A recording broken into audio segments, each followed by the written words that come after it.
Bonjour, bienvenue dans le rendez-vous politique des Indes radios Métro News et LCI. Nous recevons aujourd'hui Christian Estrosi. Bonjour, député maire de Nice et tête de liste des Républicains dans la région PACA, une région très disputée, une région symbole. Si vous affrontez entre autres Marion Maréchal Le Pen, on y reviendra dans l'émission ainsi que sur votre programme que vous venez de rendre public avec Christophe Joly, rédacteur en chef de Métro News, et Frédéric Delpech, chef du service politique de LCI. Mais d'abord, quelques questions d'actualité. Alors, même si les régions ont peu de compétences en la matière, la campagne régionale est très marquée par les questions d'immigration, poussées notamment par le FN. À ce sujet, un rapport de l'INSEE vient bousculer quelques idées reçues, puisque ce rapport affirme que la différence entre les entrées et les sorties d'immigrés est en baisse, donc le nombre d'immigrés augmente, mais comme il y a plus de départs d'immigrés que d'entrées, bien finalement le solde baisse, ce qui vient bousculer quelques idées reçues. Est-ce que cela peut vous conduire à infléchir certaines de vos positions, notamment votre hostilité aux quotas d'immigrés économiques ? Je remarque une chose, c'est qu'entre les indices et la réalité de la dépense publique, par exemple sur la mise en œuvre de l'aide médicale d'État, nous avons au dernier budget environ 950 millions d'euros à la charge des contribuables français.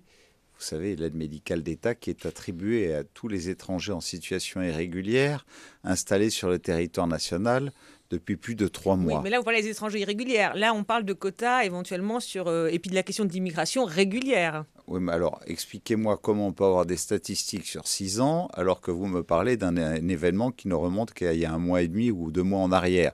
Je vous demande qu'on ait au moins la possibilité sur votre plateau et pendant cette émission ou de parler d'actualité ou si on parle de statistiques, de les évoquer sur la durée qui nous permette d'avoir une analyse. Moi, je vous donne un élément d'analyse qui est celui du coût pour le contribuable français qui aujourd'hui est très sollicité, vous le savez, qui a vu l'augmentation de sa fiscalité de près de 30 milliards d'euros pour les ménages ces dernières années et qui doit faire un effort de près d'1 milliard d'euros au bénéfice des étrangers en situation irrégulière implantés depuis plus de 3 mois sur notre territoire, là où tous les Français qui payent leurs impôts n'ont pas droit à être remboursés à 100% de leurs frais de santé. Donc c'est un indicateur et il y en a bien d'autres. Donc voilà, relativisez ce chiffre donc. Je le relativise et j'estime qu'il doit être approfondi sur l'évolution des dépenses et du coût pour la nation, pour le contribuable national, de la politique migratoire, à un moment où nous avons des difficultés à apporter un logement digne et respectable pour chaque famille de Français qui sont souvent sur des listes d'attente qui durent depuis 3 ou 4 ans pour accéder à un logement social, où nous avons des problèmes de scolarité, de placement dans les crèches, d'accompagnement au rythme scolaire, à l'éducation sportive, à l'éducation culturelle et aux dépenses sociales en général. Et alors, justement, sur cette question des quotas, donc on a bien compris que vous étiez prononcé contre ces quotas d'immigrés économiques. Hier, le Sénat, donc de droite, a adopté différents amendements sur le projet de loi. Il me semble que les quotas qui ont été évoqués ces derniers temps n'étaient pas des quotas d'immigrés économiques, c'était des quotas de réfugiés. Mais peut-être ne parlons-nous pas de la même chose. D'accord, donc vous êtes pour des quotas de réfugiés votés par le Parlement. Non, je dis simplement que vous parlez de quotas d'immigrés économiques. Je n'ai pas entendu de discussion. Le Sénat, c'est des je quotas. n'ai pas entendu parler à Bruxelles de quotas d'immigrés économiques. J'ai entendu parler de discussions entre l'ensemble des ministres européens et des chefs de gouvernement qui portaient sur la répartition des quotas de réfugiés. De réfugiés, mais là c'est autre chose. Le Sénat, lui, propose, alors ce sera sans doute détricoté par l'Assemblée, mais en tout cas le Sénat, qu'il y ait un amendement prévoyant que le Parlement détermine des quotas pour chaque catégorie de séjour, chaque catégorie, à l'exception du droit d'asile, puisque là on est dans un autre domaine. Que pensez-vous de cette proposition ? Alors, mettons le droit d'asile de côté, voilà. Je suis pour une immigration économique zéro.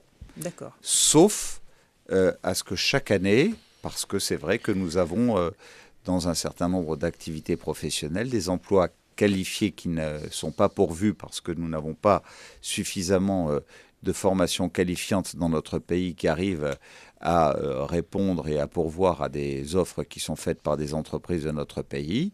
Je pense notamment dans la santé publique à des postes de médecins, d'infirmiers, de brancardiers, etc. Pour lesquels il pourrait y avoir des quotas alors. Et pour lesquels il pourrait y avoir un vote chaque année qui intervienne au Parlement pour que métier par métier, en fonction des besoins de notre pays, nous puissions fixer le nombre de quotas dont pourraient bénéficier ces professions. Mais c'est une immigration professionnelle. Alors, autre actualité dans l'Obs aujourd'hui, Jérôme Lavrieux, ex-directeur adjoint de la campagne de Nicolas Sarkozy en 2012, mis en examen dans l'affaire Big Malion, affirme que Nicolas Sarkozy avait connaissance du système de fausses factures, contrairement à ce qu'il a dit pendant la campagne, et que ceci, donc ces frais de campagne s'élevaient à 50 millions, soit le double du plafond autorisé. Il révèle d'ailleurs l'existence de 10 millions supplémentaires. Alors, comment recevez-vous cette révélation de Jérôme Lavrieux? Vous êtes magistrat instructeur? Moi, je ne le suis pas. Donc, je ne connais pas le fond du dossier. Je comprends que M. Lavrieux cherche aujourd'hui un mode de défense qui est le sien. Nous verrons bien ce qu'en conclura la justice. Mais ça ne vous ébranle pas? Non, absolument pas. Absolument pas, puisque le Conseil constitutionnel a validé, lui, des comptes d'ailleurs en dépassement, vous le savez, puisqu'il a été réclamé au candidat Sarkozy le dépassement. Donc voilà, c'est aujourd'hui un mode de défense que je peux comprendre, qui est peut-être le choix de ses avocats. Je n'ai pas à juger, j'en prends acte, c'est tout. Mais est-ce que vous iriez jusqu'à dire, comme Brice Hortefeux ce matin, que cette affaire de fausses factures ne concerne que la société Big Malion et en rien le parti, alors aujourd'hui c'est les Républicains, mais le parti UMP? Est-ce que vous allez jusque-là? Je n'ai pas été, ça vous a peut-être échappé, mais en responsabilité, que ce soit au groupe UMP à l'Assemblée nationale en 2007, lorsque Jean-François Copé a accédé à la présidence de ce groupe et où nous avons vu apparaître pour la première fois la société Big Malion, ni ensuite en charge de notre formation politique, puisque je n'étais ni dans un camp ni dans un autre. Donc à partir de là, je suis très mal placé pour juger de tout cela. Mais tout de même, est-ce que ça vous paraît plausible que Nicolas Sarkozy n'ait pas été au courant de ces dérives qui concernent, selon Jérôme Lavrieux, des millions et des millions d'euros? Est-ce que ça vous paraît une défense tenable pour Nicolas Sarkozy? Ça me paraît plausible que lorsqu'on est en campagne pour la présidence de la République, on fasse confiance à des gens qui ont la seule responsabilité d'administrer une formation politique et de vous accompagner pour cela, que l'on fasse confiance à des gens qui ont en charge la comptabilité du financement de sa campagne. Moi-même, je le fais. Il se trouve que les gens sur lesquels je m'appuie, qui sont les mêmes depuis un grand nombre d'élections législatives, municipales, départementales, et qui ne m'ont jamais trompé en quoi que ce soit. Mais c'est vrai que, ayant confiance en eux, je me suis concentré sur ma rencontre avec mes électeurs, sur l'occupation du terrain, sur mon projet. Cela m'a permis de mesurer à quel point les gens sur lesquels je m'appuyais étaient des gens de confiance. Alors, peut-être que Nicolas Sarkozy ne s'est pas forcément appuyé que sur des gens de confiance. C'est ça son erreur? Parce qu'il y a quand même un doublement par rapport au plafond des frais de campagne. C'est énorme. Vous pensez que ça a été ça son erreur? Vous savez, Christian Estrosi, vous m'avez invité aujourd'hui. Si vous voulez me parler de la manière dont je conduis mes affaires politiques, ça m'intéresse. C'est ça, on va en parler bien sûr, la manière dont conduisent leurs affaires politiques les autres, mais ce qui nous ça ne m'intéresse pas. Ce qui nous intéresse de savoir justement, c'est quel est l'avis de Christian Estrosi. Est-ce qu'il a plutôt tendance à croire Nicolas Sarkozy qui estime ne pas avoir été au courant, ou Jérôme Lavrieux qui dit que Nicolas Sarkozy ment et qu'il était au courant? On aimerait savoir ce que Christian Estrosi pense. Je connais bien Nicolas Sarkozy, je connais mal Jérôme Lavrieux. Et j'ai une totale confiance en Nicolas Sarkozy. Ça veut dire que vous le soutenez toujours dans ses démarches, y compris dans le cadre des primaires pour 2017? Mais si je n'avais pas confiance en Nicolas Sarkozy, pourquoi me serais-je engagé à ses côtés lorsqu'il a décidé de se présenter à la présidence. Donc cet épisode n'entame rien votre confiance en lui. À l'automne dernier. Et puis l'année prochaine, nous saurons s'il est candidat aux primaires ou pas. Et à partir de là, le choix qu'il m'appartiendra de faire personnellement, c'est pas le calendrier. Vous le soutenez dans le cas des primaires? Aujourd'hui. Aujourd'hui, il y a une échéance. C'est le 6 et le 13 décembre prochain. Puis après le 13 décembre, il y aura d'autres échéances. On en parlera. Vous m'inviterez à ce moment-là. D'accord. Mais donc à date, vous le soutenez malgré tout? Mais en dépit des élections à venir. Parce que vous êtes exprimé par le passé sur le sujet. Ne m'en veuillez pas de me consacrer et de consacrer tous mes efforts à ma propre candidature en région Provence-Alpes-Côte d'Azur, comme en même temps apporter mon soutien aux 12 autres candidats dans les 13 régions de notre pays. Il me semble qu'il est dangereux en politique de sauter les étapes et que nos électeurs aujourd'hui, lorsque je les rencontre et qu'ils me font des remarques sur la manière dont sont menées les choses, ils sont plutôt satisfaits lorsque je leur parle de proximité, de ce qui les intéresse, c'est-à-dire l'échéance d'aujourd'hui. Par contre, lorsqu'ils entendent des voix dissonantes à l'intérieur de notre mouvement qui sont engagés dans une bataille d'ego pour la bataille d'après, quelque part, ça les gêne.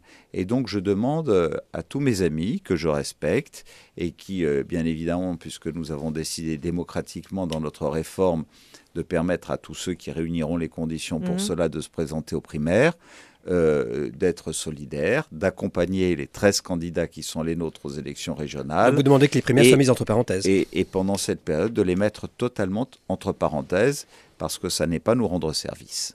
Alors on va revenir à la campagne des régionales, pas encore tout à fait à votre région, mais à une autre région, c'est la région Bretagne. On a appris ce matin que Jean-Yves Le Drian, le ministre de la Défense, sera tête de liste dans la région Bretagne, mais en revanche, on ne sait pas encore quelle sera sa décision, en tout cas le choix du gouvernement. Est-ce qu'il pourra cumuler, si jamais il était élu président de la région Bretagne, le poste de ministre de la Défense et de président de région? Il y a encore une incertitude. Alors, comment vous interprétez cette entrée en lice de Jean-Yves Le Drian en Bretagne?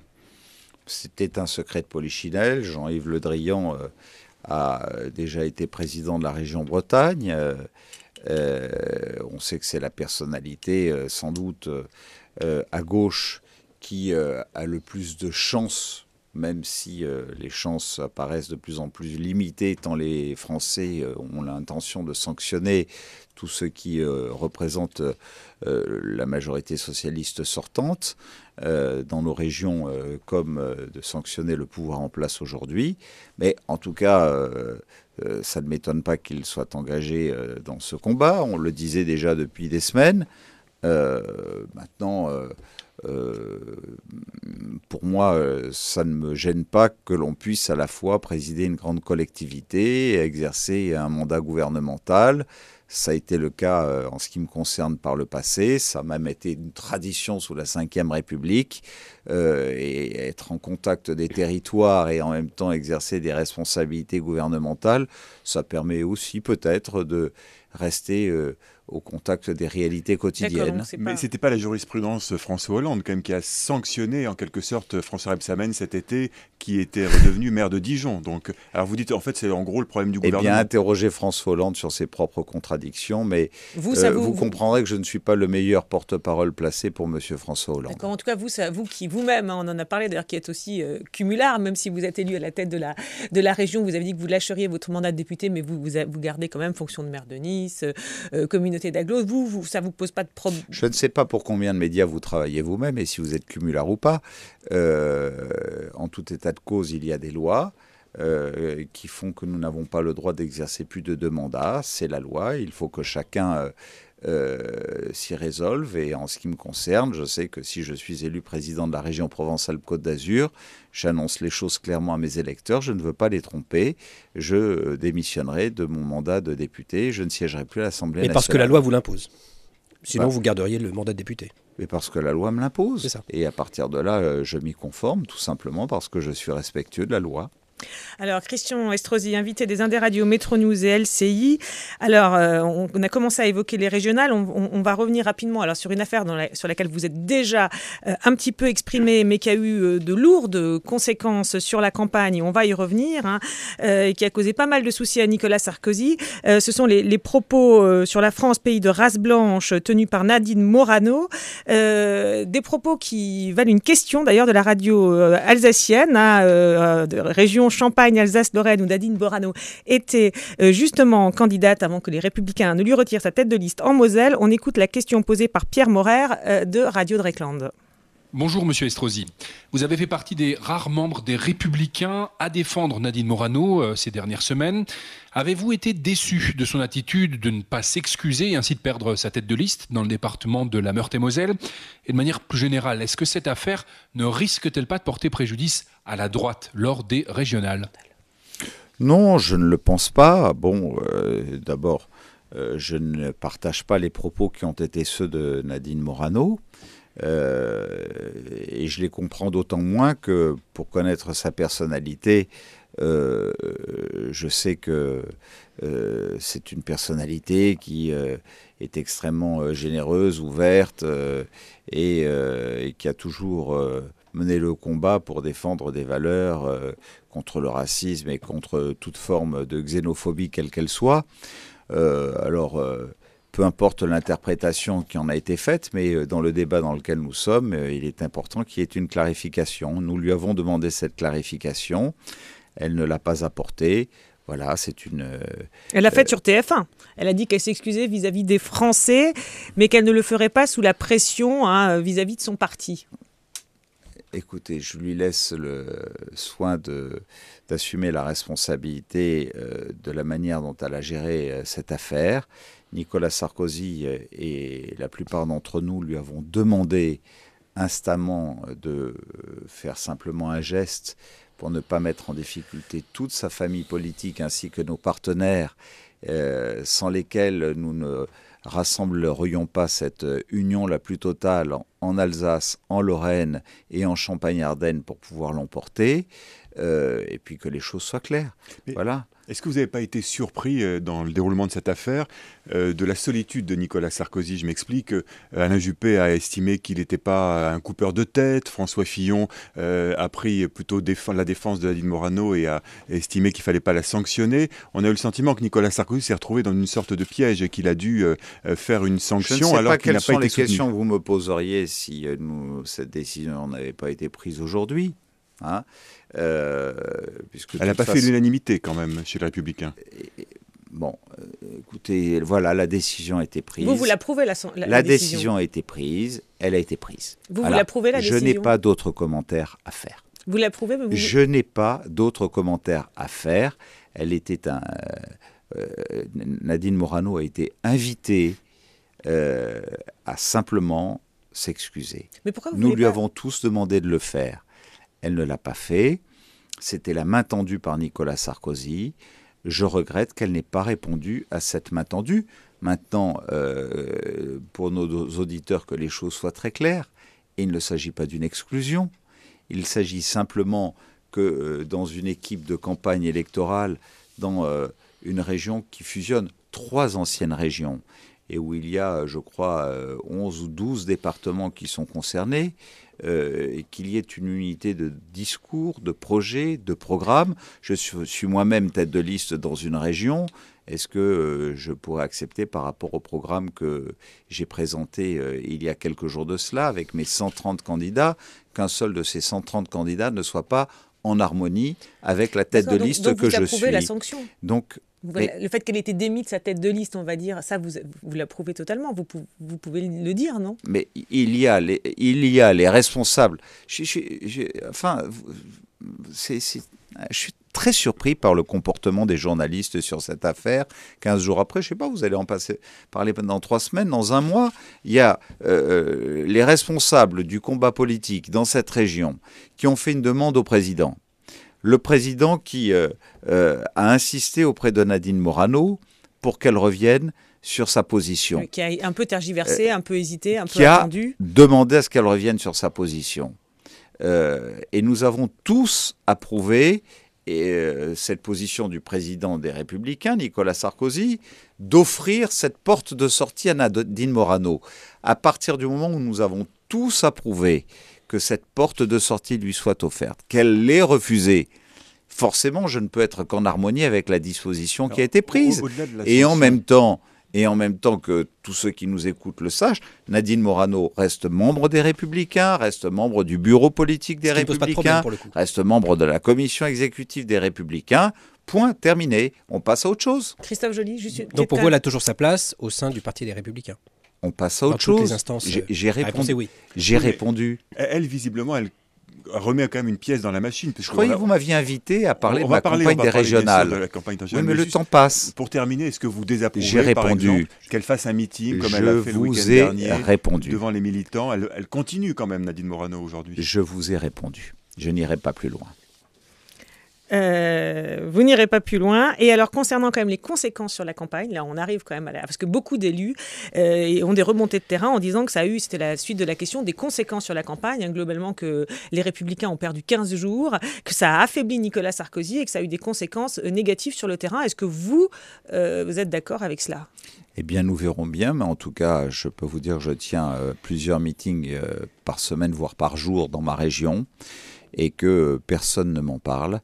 Il n'y a qu'un journaliste alors. Et que dans la région, non pas PACA, alors comme vous l'avez dit tout à l'heure, je ne connais pas la région PACA, je connais une seule région, elle s'appelle Provence, Alpes, Côte d'Azur. Vous n'aimez pas PACA ? Sans doute les 3 noms les plus connus dans le monde entier. Oh, PACA, on connaît quand même, non ça ? Non. Vous pensez qu'un Américain sait ce que veut dire PACA ? Okay, bon. Lorsque j'ai besoin de promouvoir mon territoire à l'échelon international, eh bien, je peux vous dire que sur mon territoire, je mène ma campagne sereinement, tranquillement, avec une très forte mobilisation autour de moi, avec un certain succès.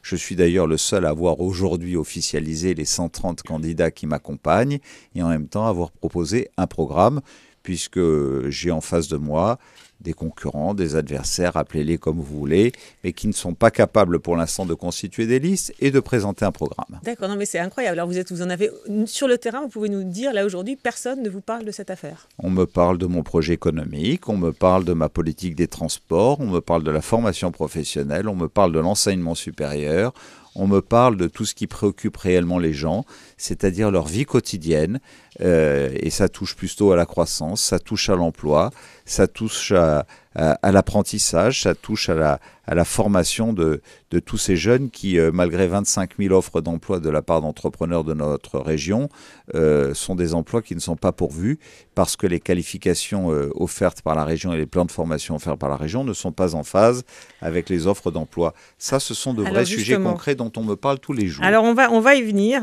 justement. Donc, Christian Estrosi, votre programme pour la région Provence, Alpes, Côte d'Azur. Christophe Joly. Vous dites vouloir baisser le budget de la région de 25%, notamment en ne remplaçant pas les départs à la retraite.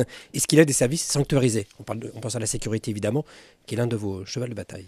Mais, on ne peut pas sanctuariser la sécurité au sein de la collectivité régionale, puisque ça n'est pas une compétence de la collectivité régionale et que je ne crois pas qu'il y ait un seul fonctionnaire de la collectivité territoriale régionale qui dépendent... Mais je pense par exemple à la vidéoprotection, qui est l'un des sujets sur lesquels vous souhaitez investir beaucoup. Est-ce que les départs à la retraite peuvent être impactés sur ce territoire-là, sur ce terrain-là ? Ah, mais j'ai mon programme qui développe des dépenses nouvelles. Et dans une situation où sur un budget de 2,1 milliards d'euros par an, les socialistes sortants nous laissent une dette de 2,6 milliards d'euros. C'est-à-dire quelque chose d'assez exceptionnel dans notre pays, une collectivité dont la dette est nettement supérieure au budget annuel.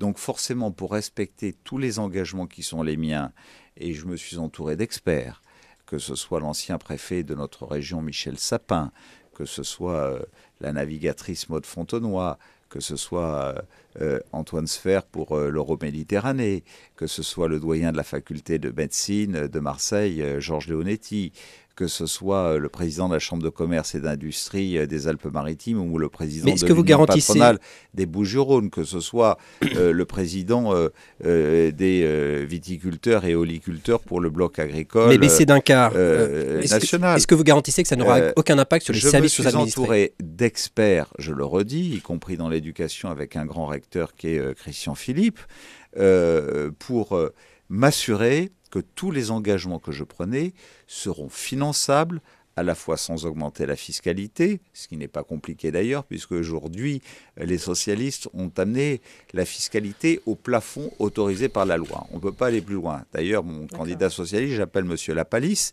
parce qu'il a dit qu'il n'augmenterait pas la fiscalité. Il ne peut pas l'augmenter puisqu'on est au plafond. Et, ça veut dire qu'il y avait 25% de dépenses qui ne servaient à rien. D'un autre côté, il faut... Vous savez... Inefficace. Vous savez, je vous pose une question.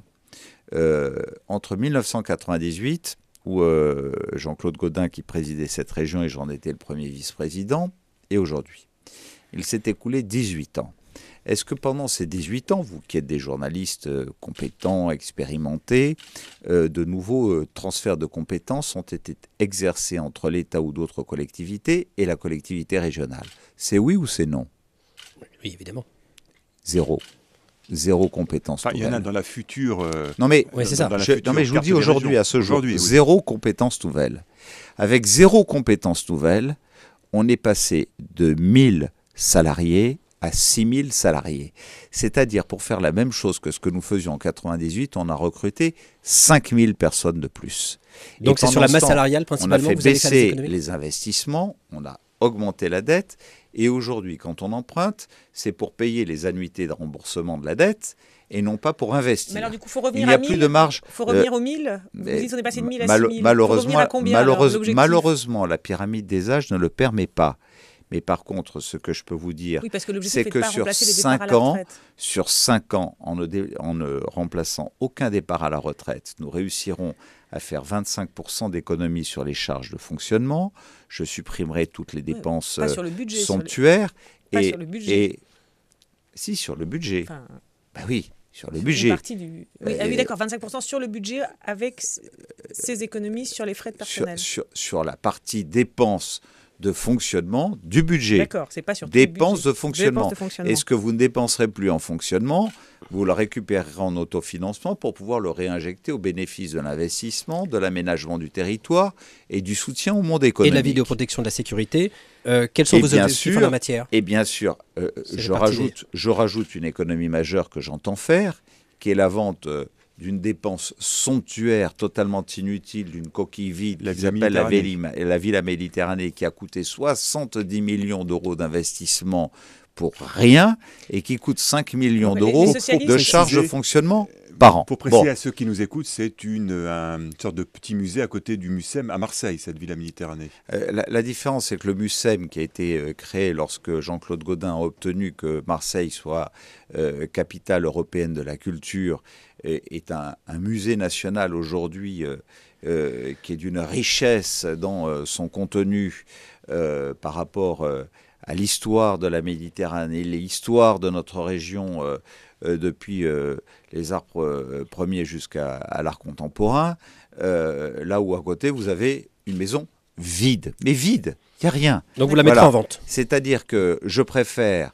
avec le produit de cette vente, pouvoir apporter aux naufragés des transports, puisque les trains express régionaux relèvent de la compétence de la région, apporter des trains qui soient d'une ponctualité absolue, là où ils ont 20% de retard, et où nous avons près de 9% de taux de grève, en bon état, là où certains sont sales, sentent l'urine, le vomi. Et combien espérez-vous de la revente de cette villa ? Et en même temps, apporter la sécurité à tous ceux qui sont menacés dans le train.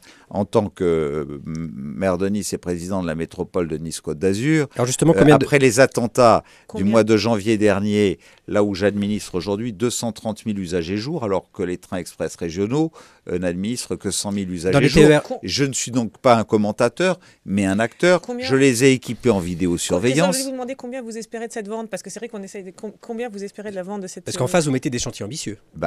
Au minimum 70 millions d'euros, c'est-à-dire au minimum ce que ça a coûté, sans compter que c'est un espace foncier absolument prodigieux au bord du port de Marseille.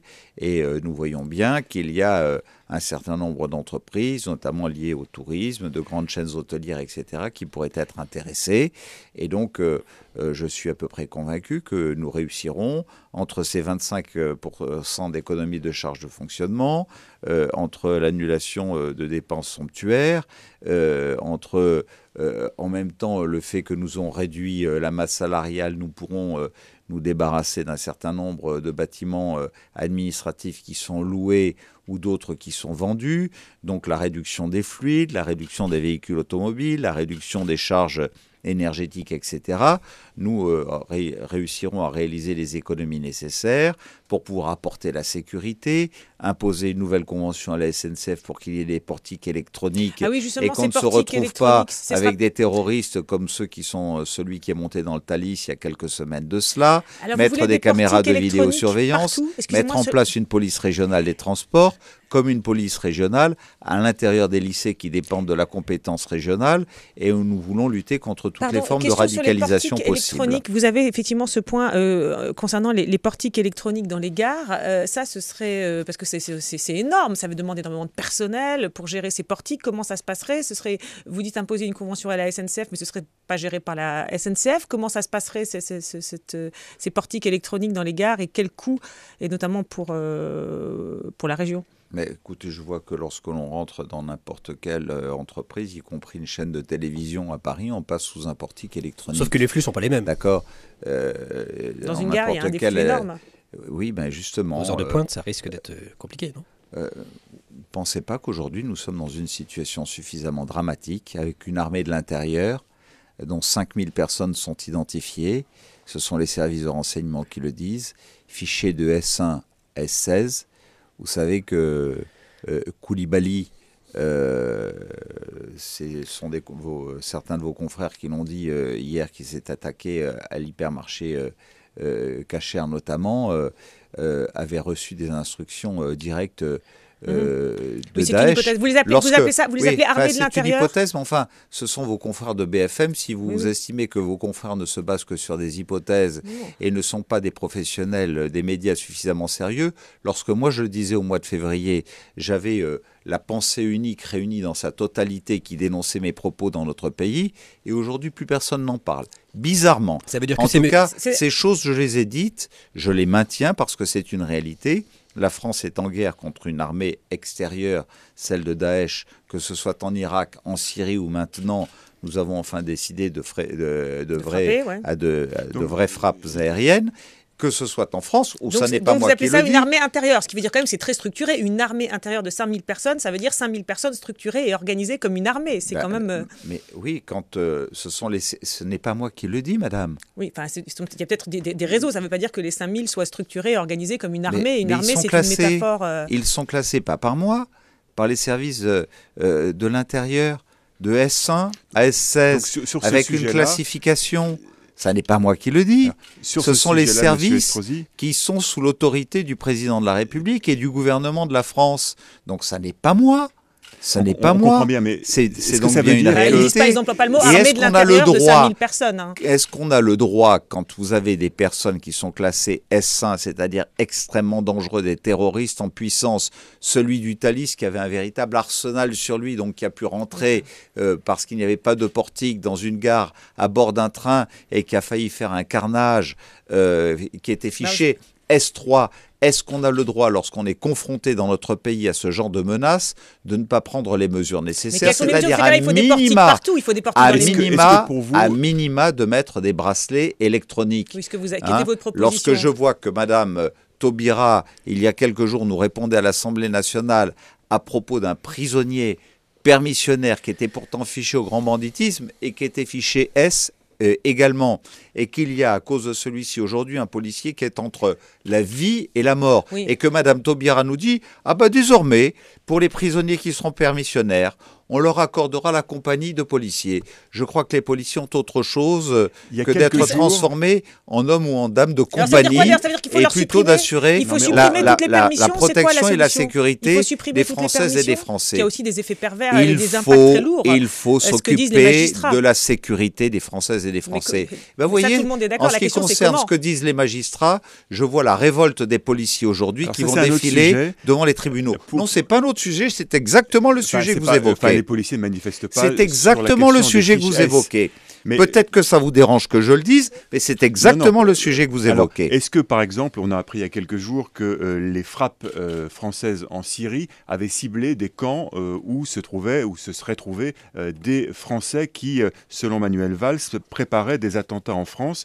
Est-ce que ça vous choque que l'armée française puisse cibler des ressortissants français ou pas? Est-ce que ça vous paraît un débat? D'abord, je soutiens Manuel Valls dans ses frappes.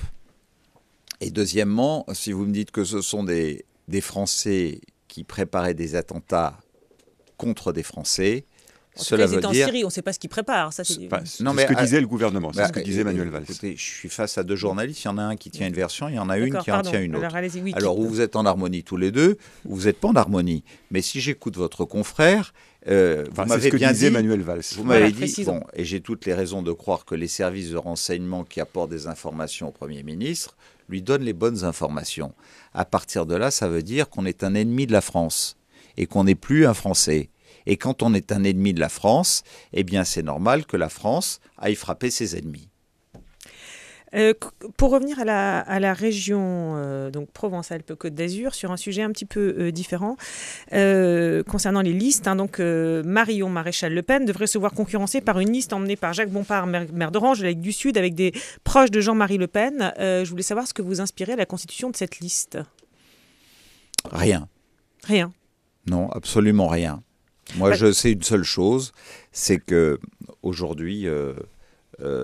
et ça n'est pas faire preuve d'arrogance que de dire que depuis le mois d'avril où j'ai accepté à l'invitation de tous mes amis parlementaires, maires de grandes communes comme de petites communes de notre région, présidents de grandes intercommunalités, présidents de départements, d'être celui qui conduirait nos formations politiques, et que depuis les Républicains jusque dans les diverses formations du centre, et y compris le CNI, y compris chasse, pêche, nature et tradition, et quelques autres formations tournées un peu vers l'écologie, se soient rassemblés autour de moi, il n'y a jamais eu la moindre polémique.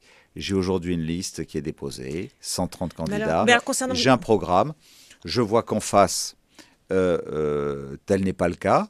Et alors, je trouve plutôt rassurant. Quand on veut administrer, quand on a l'intention et l'ambition de présider pour les 6 ans qui viennent une grande collectivité régionale, je crois que c'est important qu'on soit d'abord capable de rassembler son propre camp, d'élaborer à l'appui d'experts incontestés un projet comme celui que j'ai constitué. D'accord, donc c'est la preuve qu'elle ne s'est pas rassemblée. Je vois les disputes et les haines familiales d'un côté, je vois les disputes de la gauche qui ne sont pas capables d'être unies de l'autre.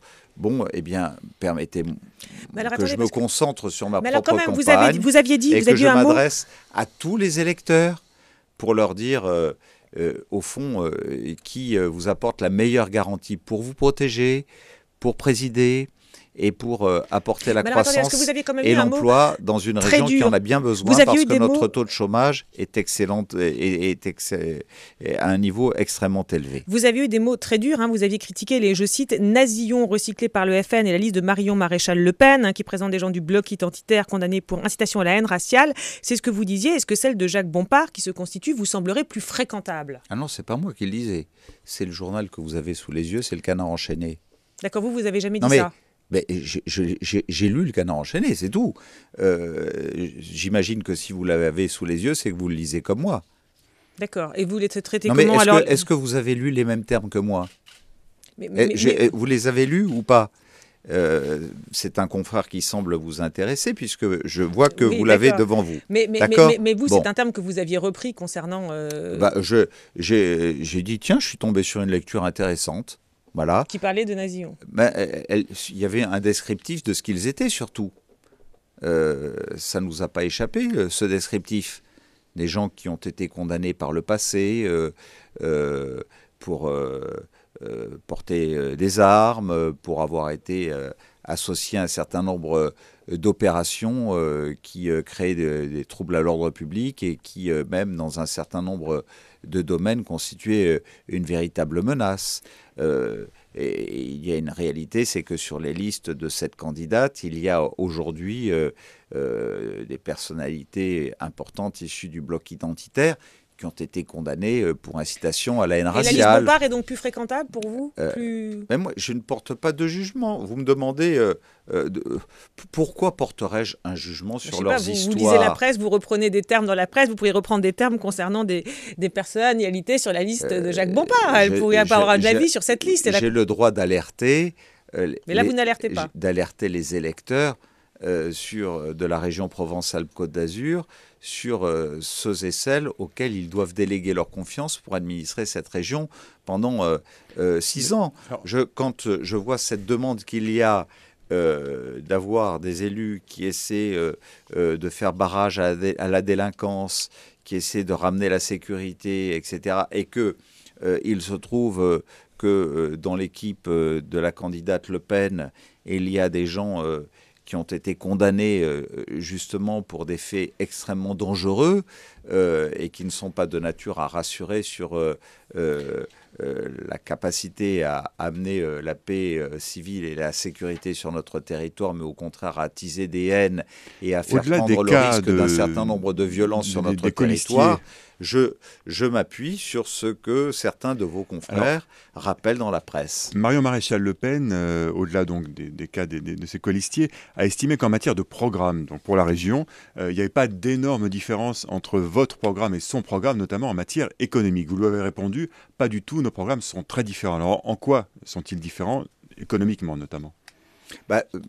Je ne sais pas quel est son programme parce que je n'ai jamais vu. Le mien, il y a une réalité, c'est qu'il est édité. J'aurais aimé l'avoir sur notre plateau d'ailleurs, ça m'aurait permis de vous le remettre. On l'a vu, on l'a lu. Donc vous l'avez vu, vous l'avez lu. Est-ce que vous avez lu les autres ? Vous ne connaissez pas son programme. Non, mais est-ce que vous les avez lus ? Est-ce que vous les avez vus ? Vous venez de dire que vous avez vu le mien. Est-ce que vous avez vu le sien ? Elle dit que c'est grosso modo non, mais les mêmes est-ce que propositions. vous l'avez vu ? Elle vous donne une information. Elle dit qu'elle a le même programme que vous. Vous pouvez me répondre. Est-ce que vous l'avez vu ? On n'a pas eu la plaquette. Voilà, bon. Ben voilà, parce qu'il n'y en a pas. Parce qu'il n'y en a pas. Donc quoi Elle dit qu'elle a le même que vous. À un moment, non, mais à un moment, simplement, quand on sent qu'on est largué, qu'on est dépassé et qu'on n'a rien à répondre et rien à proposer, et qu'on voit bien qu'il y a autour de moi une équipe structurée, des experts, et un programme extrêmement structuré qui va ramener de la croissance, de l'emploi et un développement économique autour de l'excellence et des pôles de compétitivité que j'avais moi-même installés il y a 10 ans en ma qualité de ministre sur ce territoire.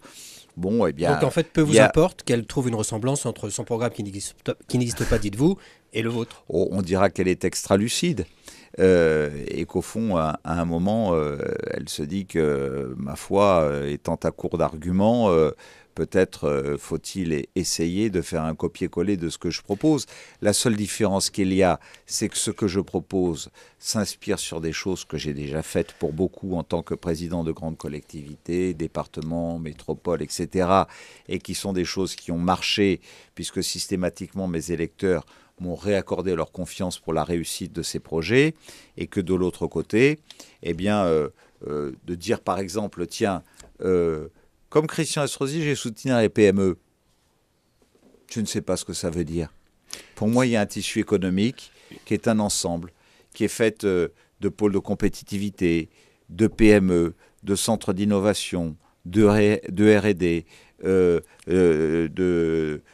recherche fondamentale, de recherche appliquée, d'agriculture, de viticulture, d'économie de montagne, d'économie de littoral, de gestion des espaces marins, de l'hébergement des stations de sport d'hiver.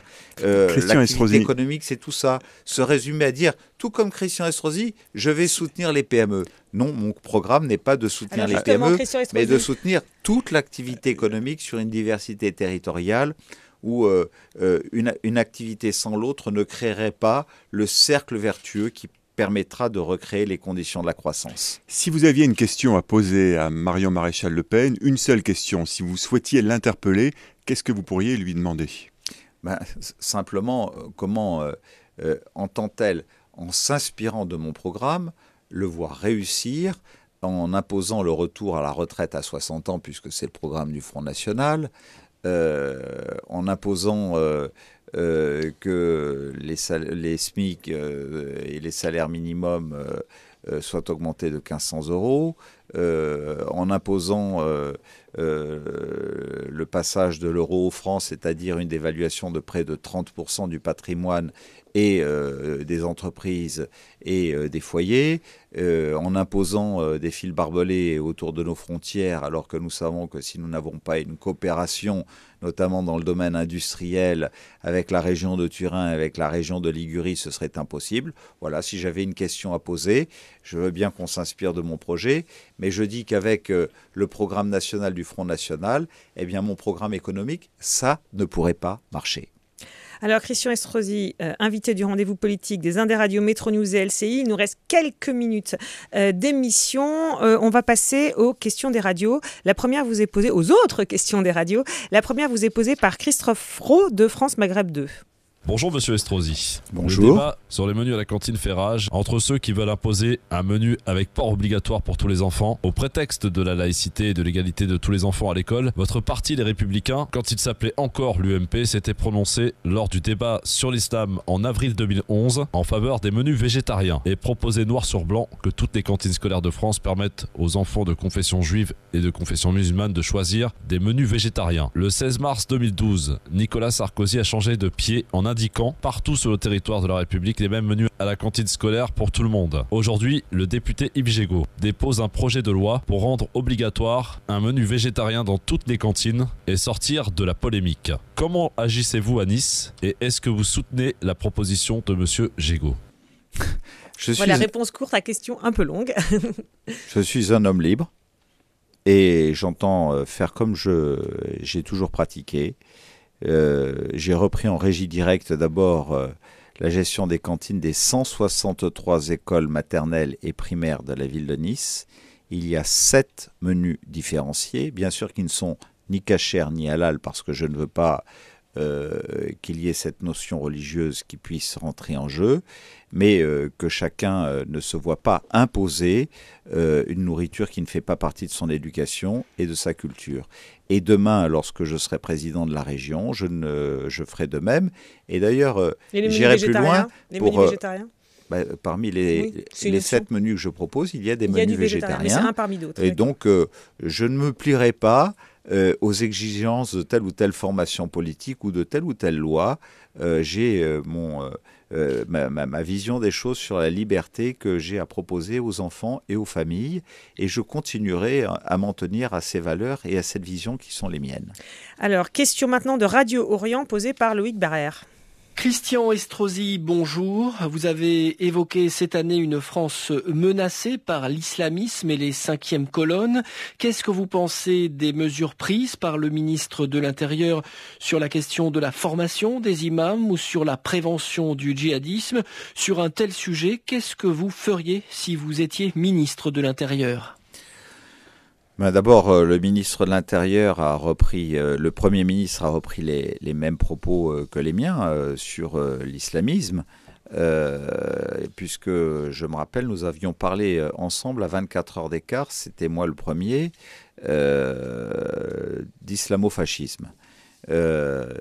Qu'aujourd'hui, le ministre, au fond, propose cela, c'est qu'il reconnaît que nous sommes confrontés, puisque l'expression 5e colonne n'a pas été comprise par tout le monde, elle voulait simplement dire armée de l'intérieur. C'est bien d'une armée de l'intérieur dont il s'agit, que le Premier ministre et le ministre de l'Intérieur prenne enfin des mesures qui nous étaient annoncées au mois de janvier et qui ne sont toujours pas prises, ce serait une bonne chose. J'ai demandé à l'Assemblée nationale la semaine dernière pourquoi il y avait 5000 personnes qui étaient fichées S, c'est-à-dire sécurité d'État, sûreté d'État, et que ceci n'était pas suivi grâce à un bracelet électronique. Je n'ai pas de réponse, et tant que je n'aurai pas de réponse sur ce sujet, j'estimerai que les mesures sont insuffisantes. Une seconde, là vous disiez, expression 5e colonne n'a pas été comprise, je la remplace par armée de l'intérieur. Du coup, vous reconnaissez que cette expression n'était pas appropriée, 5e colonne ? Non, je dis qu'elle n'était pas comprise. Vous savez ce qu'est la 5e colonne. Oui, bon, justement, mais là ça sous-entend un complot. La 5e colonne, c'est la 5e colonne qui vient, c'est une feinte, c'est une ruse militaire absolument, qui fait croire à l'existence d'une 5e colonne qui n'existe pas. Absolument, et ce complot militaire, c'est le complot militaire de l'État islamique qui organise une armée de l'intérieur dans notre pays comme dans d'autres démocraties, et tout le monde en convient aujourd'hui. Donc là encore une fois, j'avais raison peut-être trop tôt, mais tout le monde y vient, y compris le gouvernement. D'autres y viendront peut-être. Alors avant l'été, dernière question. Et j'insiste sur le fait que c'est pour moi le meilleur moyen de protéger l'ensemble de nos concitoyens musulmans avec lesquels je ne supporterai pas que l'on fasse la moindre amalgame entre une appartenance religieuse et l'instrumentalisation d'une religion à des fins politiques. Lorsque j'entends Madame Marion Maréchal Le Pen qui dit musulman égale islamiste, eh bien je m'insurge contre cela. Parce qu'aujourd'hui, nous avons plus de 95% des musulmans français qui se reconnaissent dans les lois de la République et qui méritent d'être défendus et respectés pour cela. Dernière question des radios qui vient des Indes des radios, celle-là.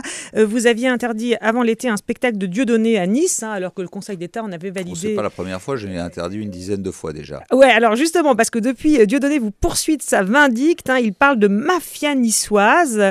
Je voulais savoir ce que vous lui répondiez. Est-ce que c'est un combat que vous menez contre Dieudonné ? Tout simplement, je dénonce en Dieudonné quelqu'un qui mène un combat antisémite insupportable et qu'aujourd'hui, là où j'ai des liens avec toutes les communautés, je suis président d'Alpes-Maritimes Fraternité dans lesquelles se réunissent à la fois les représentants de toutes les églises chrétiennes, du judaïsme et des musulmans qui se reconnaissent dans les lois de la République pour que nous puissions garantir la paix sociale chaque fois qu'il y a des menaces. Et Monsieur Dieudonné, si il y avait dans tout notre pays des responsables de collectivités qui agissaient comme moi, ne pourrait se produire nulle part. Monsieur Mbala n'est pas un humoriste, c'est un homme politique qui porte une parole antisémite que je n'accepte pas et que je ne laisserai jamais se produire dans ma ville. Que d'autres ne mènent pas, mais que vous menez contre Dieudonné. Je mène le combat contre tous ceux qui aujourd'hui essaient de favoriser tout comportement antisémite sur le territoire national. Très bien. Christian Estrosi, invité du rendez-vous politique des Indes radios Métro News LCI. Merci d'avoir répondu à notre invitation. Merci à vous.